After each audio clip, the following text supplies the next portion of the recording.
The tiniest good dash camera has now its third generation. Full HD recording meets circular polarizing filter in an attempt to make the Garmin Mini 3 a no-brainer. But is it? Let's inspect. This tiny thing, well, kind of half of the size of my thumb, is a dash camera, and that's why they call it Mini.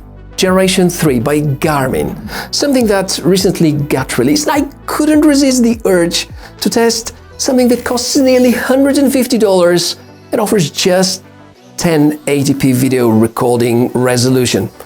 Are Garmin crazy to keep those specs from the previous generation, or is something meaningful? As usual, I've prepared for you a lot of footage, test comparisons, a list with the pros and the cons, basically everything you need to know about the Garmin Mini 3. Let's go!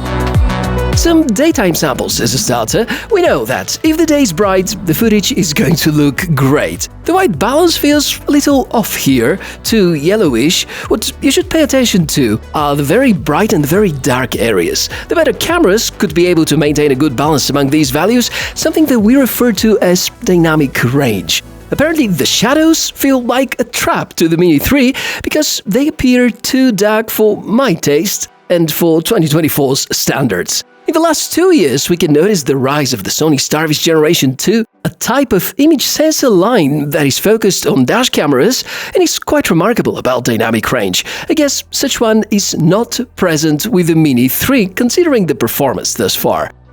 The video is not too sharp, mostly good but not perfect, some noise is notable even in daytime, and I was hoping to see a bit higher bitrate to compensate the lack of 4K or anything higher than Full HD.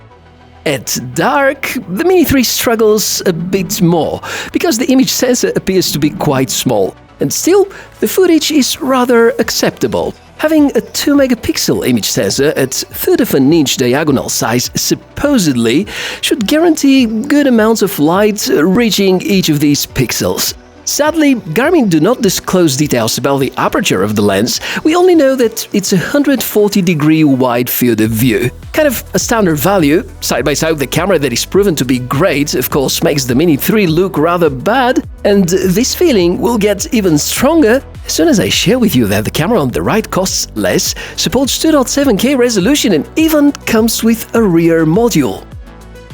Yeah, it feels a little disappointing thus far, but Garmin seem to be confident that the Mini 3 can be a great choice. We know that the user experience often is more important than just the specs, so let's take a closer look at the whole thing. Arrives inside this modest packaging, in line with most of the other Garmin products.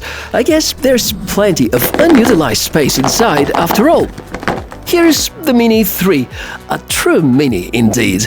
A dual-port power adapter, which is also included, as well as a power cable. That's it, quite plain. If I may comment on the build quality, it is not too much different to the Mini 2 released 3 years ago.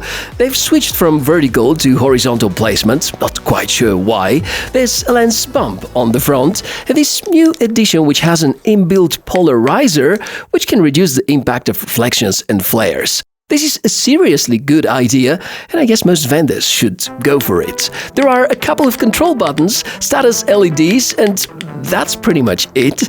If we look up the specs, there are a few interesting things to note down. The 1080p video resolution with 30 FPS maximum frame rate, H.264 encoding, 140-degree diagonal field of view, inbuilt supercapacitor, support for micro SD cards up to 512 gigs, Bluetooth and wireless support, and the weight is just 30 grams. The specs clearly underwhelming, because at this price point of $150 we can find a lot of well-settled brands which would offer you 4K dash cameras. Even some of them would include a rear module in the pack, and I guess it's pretty clear that most people would prefer to get as much as possible in terms of specification at a given price point. Yet I continue to believe that a 1080p image sensor combined with bright optics could produce overall better image quality as compared to a dash camera where you have a gimmicky 4K implementation just to call it UHD capable. Garmin unfortunately do not disclose enough information about the SoC inside, nor they mention what kind of image sensor we have, so I guess I could comment on the obvious. The alignment is now horizontal. They have upgraded the USB port from micro USB, now they go to Type-C, and there is an inbuilt CPL filter which is supposed to reduce the reflections, especially from the sunshine or whenever you film on the road at night. I guess with this camera, it's what Garmin do best, namely focusing on the positive user experience, something that you can already sense with the installation.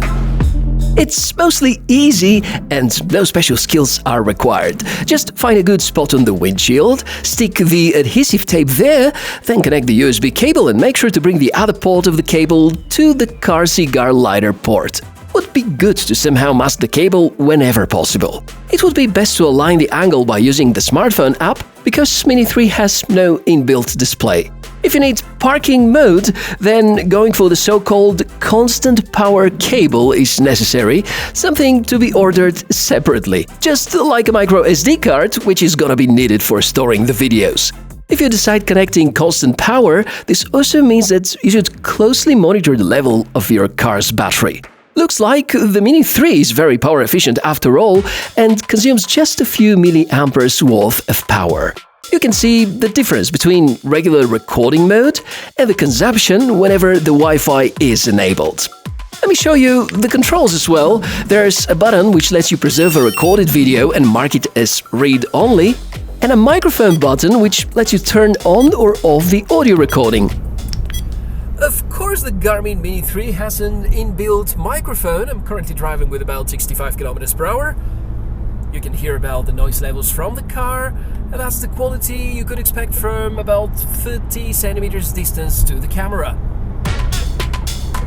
Luckily, Mini 3, just like the predecessor, supports voice commands as well. Moreover, a few different languages can be recognized. For deeper configuration, you should use the Garmin Drive app. If you've already had some other Garmin products controlled by an app, then the experience would feel familiar. Garmin continue to offer among the easiest ways to connect to their devices, and linking to the Mini 3 has been absolutely flawless.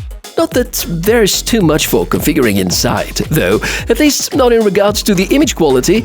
You can adjust the exposure and choose between 1080p and 720p resolution. Honestly, the latter one should be gone for good. It's too low for what it's worth. There also is a section to help you with reviewing the footage and also to help you storing it. If you park your car near your home's Wi-Fi, you can keep the dash camera connected and it's automatically uploading the footage to the cloud. It's a paid feature though and requires opting for a monthly subscription plan. The app is really powerful about sharing videos and reviewing these recordings. It's one of the best smartphone apps for dash cameras that you can find to date. Perhaps this is among the reasons why Garmin refused to revise the price of the series. The Mini 3 is launched at $149, a bit more than Generation 2, which, given what you will see in the drawbacks list, sounds somewhat unreasonable, because there is no inbuilt GPS, no quick release mount, and such one can be ordered as an accessory. There is no display, the video quality is rather subpar for 2024 standards, there's a lack of video resolution higher than just Full HD, the slower 2.4 GHz Wi-Fi band requires expensive kit for parking mode and lacks features such as ADAS. There for sure are a handful of good dash cameras which cost less, provides better image quality, some of them capable of 4K, even providing a rear module, but none of them would give you the satisfaction of seeing the Garmin logo at the bottom of your footage. So, kind of tricky. Apparently Garmin focus a lot more on the user experience as opposed to bringing in the best kind of specs, and yet they're trailing in terms of image quality, especially compared to the closest competitors. So, hard for me to say it's the best choice. However, if you're a fan of the brand and you're looking to get their budget-friendliest solution, currently the Mini 3 is the logical choice. If you're someone who is obsessed with specifications, good performance, image sensors, bright optics and so on, then definitely look elsewhere. That's what I'd like to discuss with you in the comments below. Is it crazy to release a 1080p capable dash camera without a display and without GPS right now in 2024? Actually, when I ask it like it sounds really bizarre, but I'd love to hear about your opinion, so please do comment down below. That's everything about this episode. Thank you very much for watching it. It's been a pleasure to prep all of it for you. If you want to support me and if you like the dash camera, please, when you order it, use any of the links that I've posted in the video description area. Greatly appreciate it. And thank you in advance for doing so. Hit the like if you enjoyed the video. And I'm Michael the Tech Mishka. Wish you a fantastic day. Drive safely. And I guess I'm going to see you soon. Bye.